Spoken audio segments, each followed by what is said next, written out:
Hello everyone, welcome to How to Solve Her. Today in this video, I'm gonna show you how to create a guest account for privacy in your laptop. Before starting the video, please subscribe to How to Solve Her. So, let's go. For this, you have to open your settings. Now go to Accounts. Now scroll down. Here you can see other users. You have to click on this.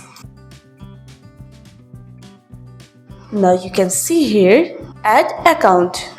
Click on it.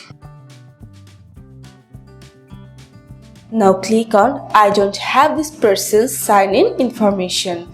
Now click on it.